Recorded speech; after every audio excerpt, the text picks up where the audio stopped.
Good morning on what is a cool, bright and sunny day. It's Tuesday the 20th of September. I've got a nice hot cup of tea, a cat who's not ours,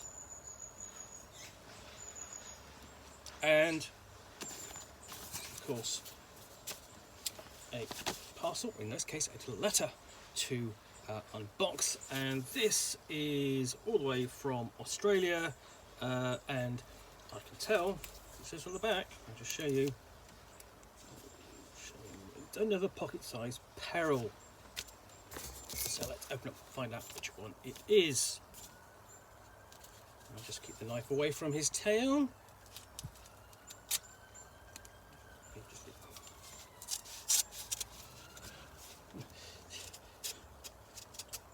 Yeah, don't want to stab or cut him, do I?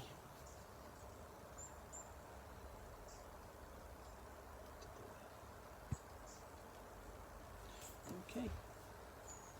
So what we've got in here, is this, which is Death in Dinglebrook, which is issue 4, a 4th level adventure for 5th edition, and you can actually find more secrets using the QR code on the back. But the interesting thing is it's the format. It's not the first time they've used this, seen this used format at all. So, okay. Dear backer, issue 4 has risen from my image files and is lurching towards you with its stat blocks and text boxes all hanging out. This issue comes with a gentle warning. I've taken some inspiration from world events in building this issue, so there are some plague, quarantine style themes in the adventure. I totally understand if that's not what you're in the mood for right now, in which case this sign can be laid to rest until the gods of your gaming table choose to summon it forth. The Nook below will open the Dropbox script to all the Pocket Sized Perils released thus far, including print and screen PDFs. For more details on the adventure, you can follow the QR code. And if you do stray that way, feel free to let me know how you've gone running the adventures and ask any questions that come up.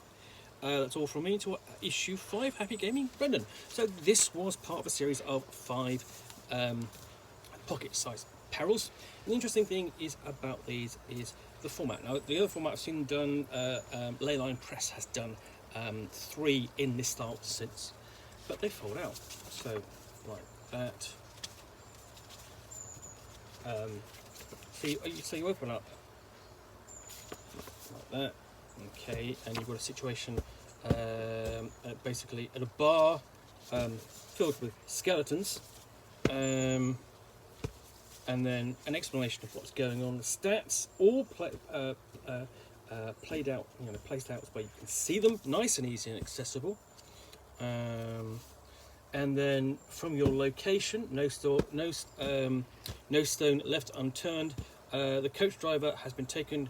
Tracks point towards the Abbey, and essentially you've got to go up the mountain in order to sort what the problem is with both the missing driver of your carriage and the undead villagers in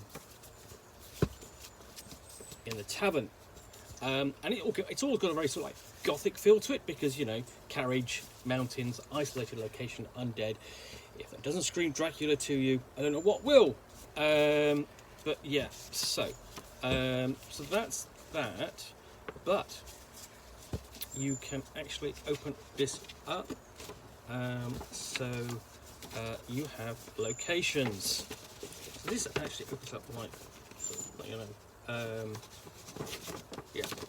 So you've got essentially the end location, cycle lane location, essentially where you're going to go to, and the battle at the end. So you've got an abbey with a lab and cells, and a silent bell, an infirmary, random. You've got like so there's the lab, and then the cells, and the silent bell, and you've got the clones and random potions. Yes, you're lovely. Random potions table from the lab, and the big bad, of course, Sirona there, up to no good. And a secret passage as well, and some basically some secret passage there, and then the notes on how to play Sirona. And this, so you've got this side. This side is all about the adventure, final adventure location.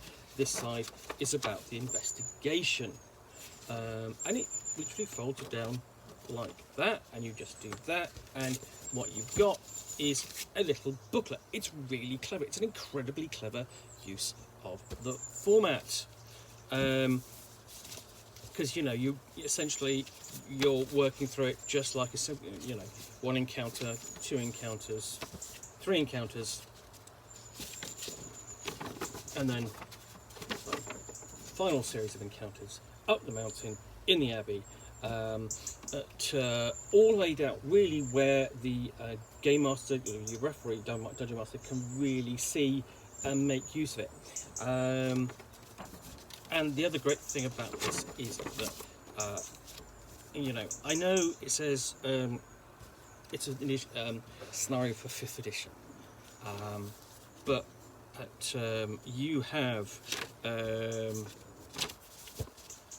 really simple, quite easy to read stats that are you can just read back across to almost any edition of Dungeons and Dragons and any retro clone you choose. It's that simple.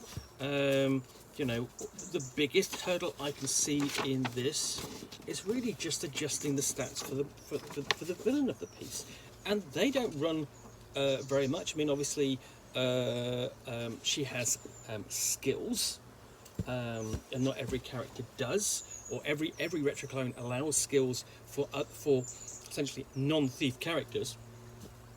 Well,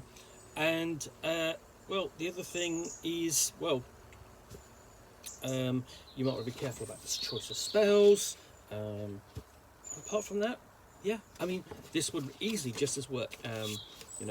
Old school essentials, dungeon crawl classics.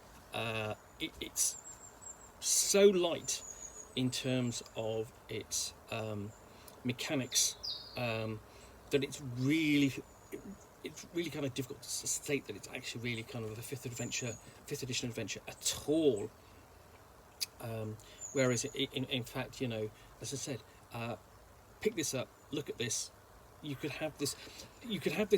prepare this. If you're running 5th edition, you could prepare this within 5 minutes. A little bit more longer with the retro clone of your choice, but old school essentials, dungeon crawl classics. Give yourself sort of like 15 minutes, 20 minutes, something like that, just to make sure the stats match. Change them up. You've got an instant adventure. You can run this in a single session. It makes a sort of like a pleasing sort of like side quest adventure. It's really just a one session adventure at the very most. And it's got nice little sense of the Gothic at a very small scale, and that's fantastic. You don't have to have the big grand setup and kind of stylings of, say, Castle Ravenloft. You can get away with it just like this, and simply, the other thing is that with a bit of effort, I could see this working in Warhammer Fantasy Roleplay as well. There is it's minimal, basically straightforward, simple plot, simple mechanics. Ideas are easy to adapt. So yeah, and it folds down really easy into something nice little booklet. So that's Death in Dinglebrook from Pocket Sized Perils. You can get this at you can download this from Drive-Thru RPG for a reasonable price. I'm pretty much sure I'll have a review of this soon. But in the meantime, I hope you have enjoyed this unboxing in the Nook. If you have, please click on the like button down below. And of course, if you've got any comments or feedback, I appreciate you taking the time to post those. And lastly, if you want to be alerted to yet more unboxings in the Nook, where you will see me out here with a parcel, or in this case, an envelope from which I will unbox a book or game, and then chat about it to the best extent of my knowledge for roughly 10 minutes or so, all of course accompanied by a nice hot cup of tea.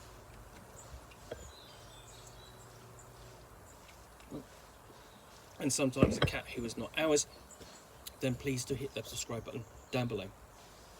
Thanks again for watching another unboxing of the Nook. We'll be back again soon with another one. Bye for now.